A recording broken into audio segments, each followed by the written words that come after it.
Vitara working on installing this Moroso catch can in this 5th gen, and we can't figure out where to put it. There's like no room over here. We almost wanted to like mount it to the fuse box, but I don't know. There's 3 ports we need to vent. There's a valley plate, has a vent right there. There's one off of this valve cover right there. And then back here where the PCV valve usually sits right there. So those 3 ports need to be vented to the catch can. We probably should have gotten some 90-degree AN fittings. We're just, I don't know. We could always go back and get some more. We found a shop close by that has like every AN fitting you can imagine. Think that's gonna work? No. No, but it's something first time being on a Virgin motor. Of course, when I wash the car, it's gotta rain. It's like, never fails, I swear. That's too small. Too small? Yeah. So instead of zip ties, I think we're just gonna hose clamp it around the bracket to this fat fucking ground wire he ran here. This is a little side job I picked up off of YouTube actually. He found me on YouTube. He like commented on one of my videos and was asking if I could cam his, I think it's a 2012 LS3 Corvette. And I was like, yeah, why the hell not? He was close by. I started like at 2 o'clock and it's like 4:30. But I went ahead and got the crank pulley out first, because that's like the most pain in the ass thing about camming Corvettes, is the steering rack and all this shit is just right in front of the crankshaft pulley. It just makes it a really big pain. But there's a little trick of the trade. All you gotta do is disconnect the lower struts, tie rods, steering shaft, the back subframe nut, just bring it all the way down until it's, you know, just barely hanging on. The front ones, you can just take them all the way off, and then get you a pry bar, pry the subframe down, and put you some sockets in there. Unbolt, man, this sounds like a lot of work as I'm describing it. Unbolt the steering rack, and then from here, with the subframe lowered and the steering rack going up, you can access the crank pulley bolt. So, yeah. Sounded worse than it actually is. It's not that bad. To some people, it might be kind of shitty, but whatever. Tomorrow I'll work on the top end. Oh yeah, check this out. Yummy. That hurts so bad. What'd you do? You just tighten the zip ties? Yeah. No, I tightened the this strap that goes around it. Put a clamp on there. Oh God. Yeah, got everything. Everything exploded.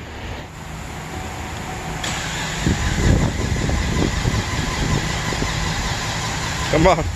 Come on. Come on. Oh, God. Come on, baby. Yeah, boy.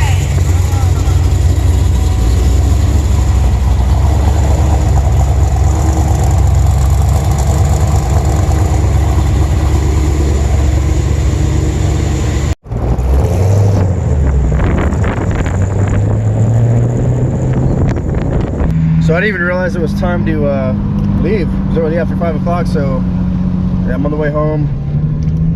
I guess when I get home, I'll update y'all real quick on the turbo 2-door, the Vitara piston speed factory rod single cam.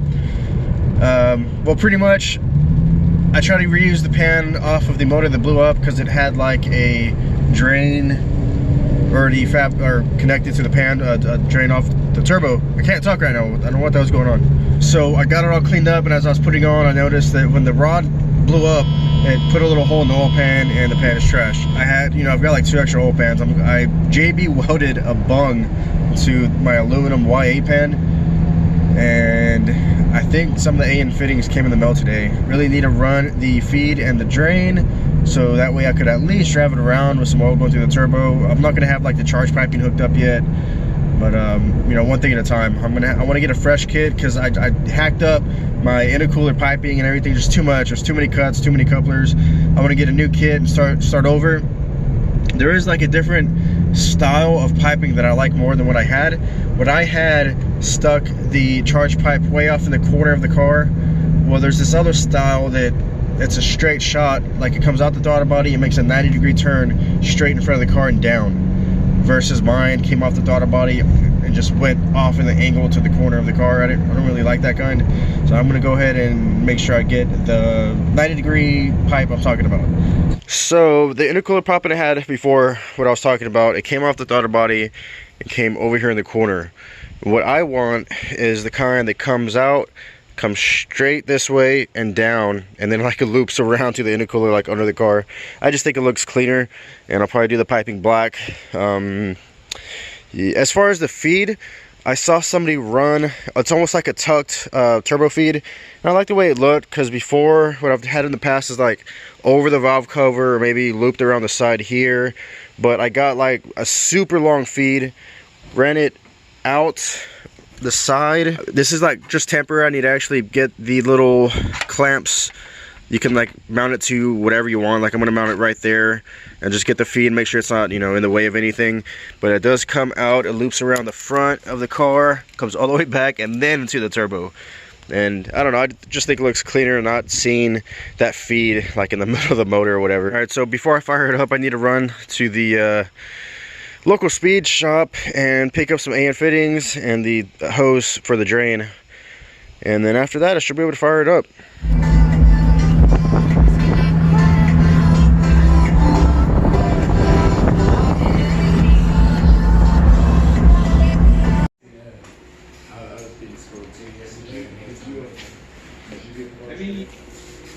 You mind if we take a look at them? I picked up 10 AN fittings, a 90 10 AN straight, 10 AN, and of course the 10 AN hose, and I would just went with black because that like stainless mesh that you can also get, it's harder to work with. I don't know, it's just harder to get that mesh in the fittings. This black stuff is a lot easier to work with, and I'm just trying to keep the color scheme on this car like dark, you know, like dark colors, couple accents, you know, I don't know, just so it's gonna be something like this.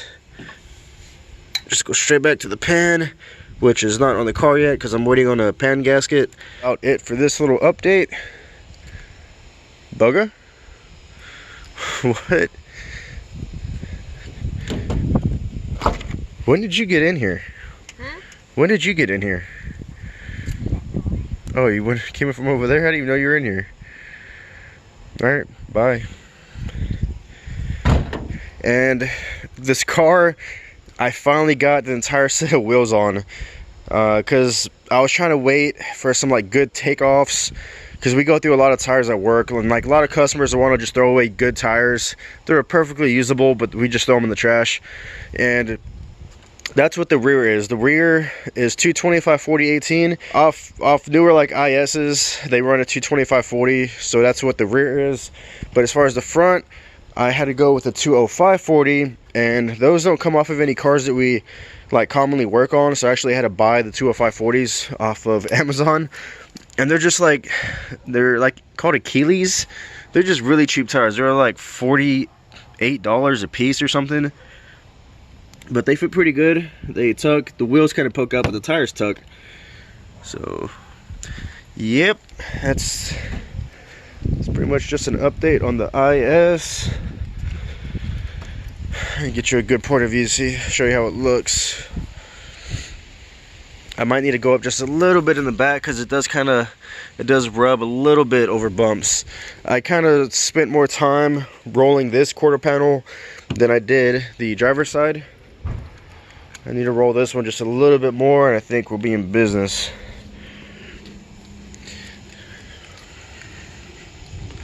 Chug it, chug it, chug it. Chug it, chug it, chug it, chug it, chug it, chug it.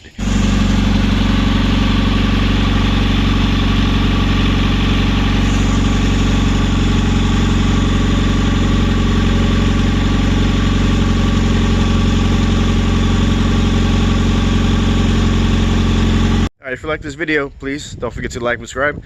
See you in the next one. Thanks for watching.